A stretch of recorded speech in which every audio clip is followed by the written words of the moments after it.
Raja Ampat selama ini dikenal dunia sebagai surga bahari Indonesia, gugusan pulau dengan laut sebening kaca dan alam yang nyaris tidak tersentuh. Namun di salah satu pulaunya, Pulau GAG atau Pulau Gak, ada cerita lain yang tidak banyak terdengar. Di balik keindahan landscape-nya, denyut ekonomi warga kini bergerak lebih dinamis seiring dengan hadirnya aktivitas industri strategis. Bagaimana keseimbangan antara alam, adat, dan pembangunan dijaga dan sejauh mana dampaknya benar-benar dirasakan masyarakat? Berikut liputan dari Dina Gurning serta juru kamera Bayu dan Ridwan Hakiki dari Raja Ampat, Papua Barat berikut ini.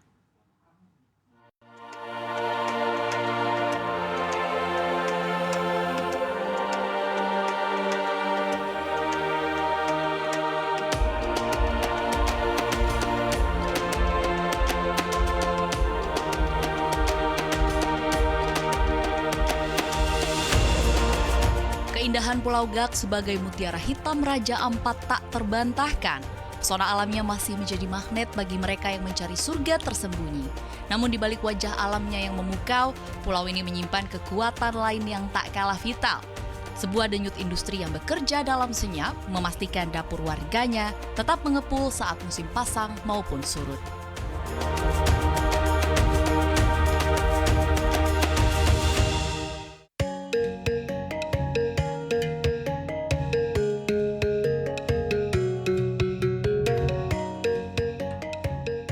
Secara administratif, Pulau Gak berdiri tegak sebagai bagian yang tak terpisahkan dari Kabupaten Raja Ampat, Papua Barat Daya, yang menyimpan kekayaan strategis.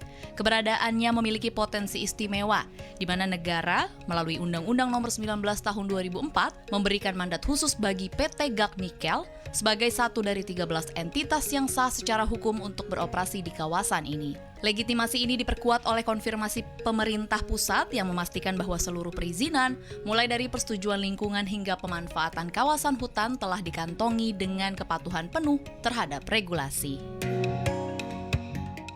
Status legalitas yang kokoh ini menjadi landasan bagi perusahaan untuk membuktikan bahwa pengelolaan sumber daya dapat dilakukan secara bertanggung jawab, mengubah potensi alam menjadi energi besar bagi kedaulatan ekonomi negara.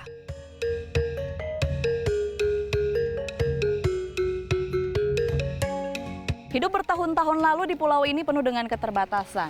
Namun hari ini, denyut nadi ekonomi berdetak lebih kencang. Aktivitas industri strategis yang hadir di pulau ini membawa kepastian bagi warga lokal bahwa setiap harinya mereka bisa merasakan dampaknya dan bahkan hingga ke meja makan. Ada kepastian bahwa setiap hari dapur akan terus berasap.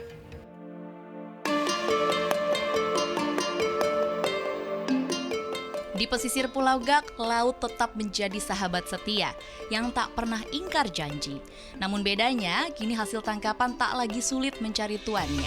Kehadiran ribuan pekerja industri justru membuka pintu pasar baru yang selalu siap menampung hasil laut. Sebuah siklus ekonomi yang nyata, di mana sampan dayung perlahan berganti menjadi mesin tempel bertenaga, menandakan taraf hidup yang kian melaju. Sebelum rame orang perusahaan di sini, orang GN, Bapak jual ikan kemana? Sebelum ada perusahaan, kita mancing jualnya di kampung, di masyarakat sendiri. Karena kita belum jual keluar karena waktu itu belum ada akses untuk penjualan keluar, maksudnya transportasi. Karena dulu itu kita masih, sebelum ada perusahaan, kita rata-rata mancing pakai perahu dayung sama katinting. Oh, jadi Bapak baru bisa beli kapal setelah ada perusahaan? Iya. Dari Dari hasil 2018 itu. Dari hasil kerja kita kumpul beli mesin.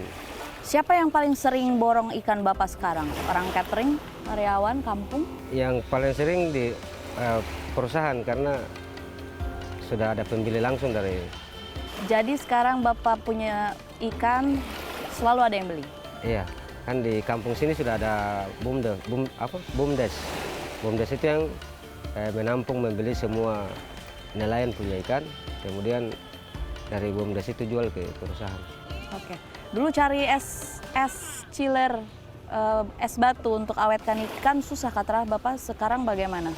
Kalau dulu es itu kita bikin sendiri, pakai di freezer. Gitu. Tapi sekarang lumayan banyak karena sudah banyak PLN. Kalau ada tambang ikan lari, kayaknya tidak juga sih karena buktinya di pantai-pantai sekitar sini masih ada ikan. Gitu. Di JT juga masih ada ikan, di pinggir-pinggir sini kalau kita buang sisa-sisa makanan atau umpan, ada ikan.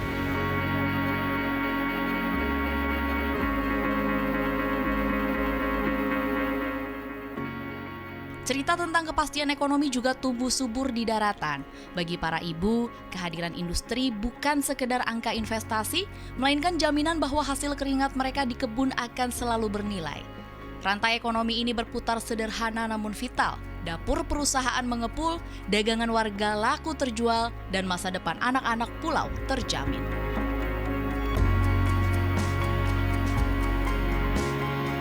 Dulu waktu belum ramai ada orang perusahaan di sini, Mama jual sayur kemana? Kita jual sayur di masyarakat. Ya, jualnya kadang laku, kadang tidak. Tapi dengan adanya perusahaan laku semua. Laku semua. Pernah kata Mama su panen banyak sebelum ada perusahaan, tapi pas dibawa ke pasar tak ada yang beli. Sampai sayur busuk. Karena dulu belum ada chiller, stok, kulkas. Iya. Jadi sekarang kita simpan di chiller. Dulu cari uang Katra di Pulau Gak ini hanya andalkan hasil kebun saja. Pernah juga Kak terlaku? Laku. Selalu laku. Setiap bawa di pasar laku. Siapa yang paling sering borong Mama sayuran sekarang? Kadang dari GM sama kontraktor. Ya, Semenjak pasar ramai, Mama rasa pegang uang dapur lebih bagus kah? bagus, banyak loh. Efek dominonya terasa nyata secara angka. Perputaran ekonomi di level desa melesat kencang, warung-warung ramai, infrastruktur terbangun, dan akses serta mobilitas antar pulau yang dulu sulit kini terbuka lebar. Investasi ini bukan sekedar mengeruk, sejak beroperasi tercatat lebih dari 2,6 triliun rupiah, akumulasi dana telah disetor ke negara, yang sebagian besarnya kembali ke tanah Papua dalam bentuk dana bagi hasil. Uang inilah yang berubah menjadi aspal jalan dan fasilitas kesehatan yang dinikmati warga hingga hari ini. Hasilnya pun nyata, di tengah ekonomi global yang tak pasti, angka kemiskinan di Raja Ampat justru berhasil ditekan turun ke angka 15,8% tahun ini. Bisa juga kayak macam di pemerintah punya ada, cuma kan masih terbatas. Untuk sekarang ini, karena Gian kan ada penyediaan di klinik itu kan semua boleh dikata hampir-hampir sama dengan rumah sakit karena ada oksigen, ada apa-apa. Terus kemudian ada sarana speed yang bisa langsung cepat bawa ke Sorong atau ke Waisai, dirujuk ke sana. Namun kemajuan ekonomi tak lantas menepikan kearifan lokalnya. Di Pulau Gak, para tetua adat tidak ditempatkan sebagai penonton. Mereka adalah pemegang kompas moral, memastikan setiap jengkal perubahan tetap menghormati warisan leluhur. Harapan mereka pun melampaui sekadar lapangan kerja, mereka memimpikan generasi muda yang cerdas, bukan sekadar tenaga kerja. Sebuah pesan yang mendalam dari tetua bahwa tambang hanyalah sarana, namun manusianya lah tujuan utamanya. Jangan merasa puas bahwa hari-hari ini kamu udah bekerja, tapi jangan puas. Lebih banyak belajar. Pokoknya hari ini biasanya orang anak-anak di sini biasa cuma hanya pikir kita cari uang, sudah dapat uang itu cukup sudah. Tidak pernah ada mau tingkatkan mereka punya taraf pengetahuan dalam menghadapi suatu pekerjaan. Sampai kapanpun kamu cuma hanya begitu-begitu saja, tidak ada punya kebaikan.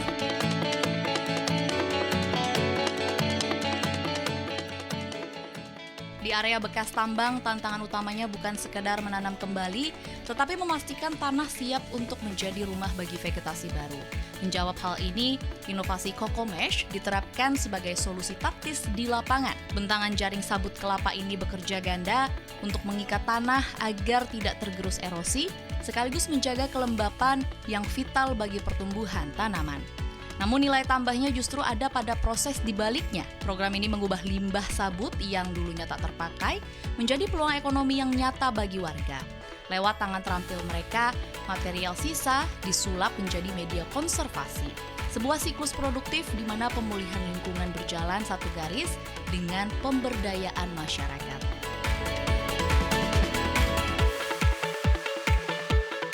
Ini adalah bukti bahwa industri dan konservasi tidak harus saling meniadakan.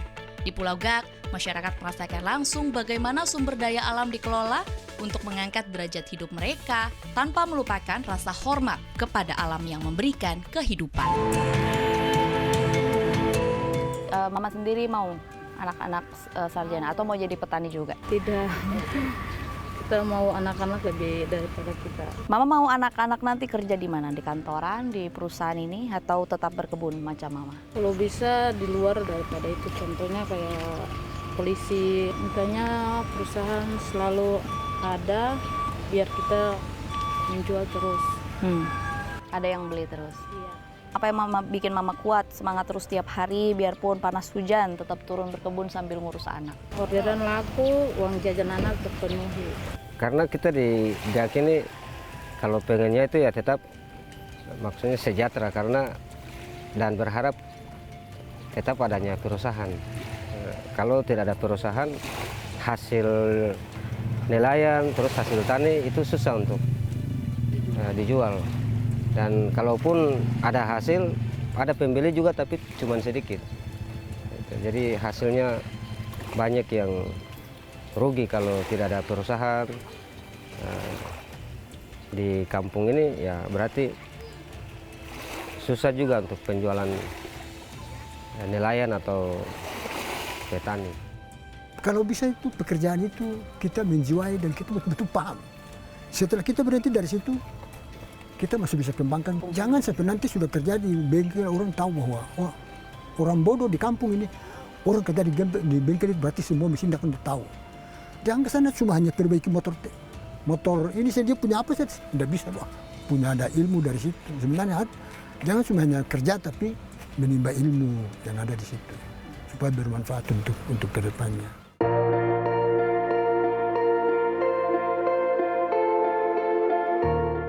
Karena pemirsa, surga yang sesungguhnya adalah saat kekayaan alam dan lingkungannya tetap lestari dan juga tetap dijaga, tapi potensi dan juga kekayaan buminya dikelola dengan bijak dan juga memberikan kesejahteraan bagi warganya. Dari Raja Ampat, Papua Barat Daya, CNBC Indonesia, Beyond Business!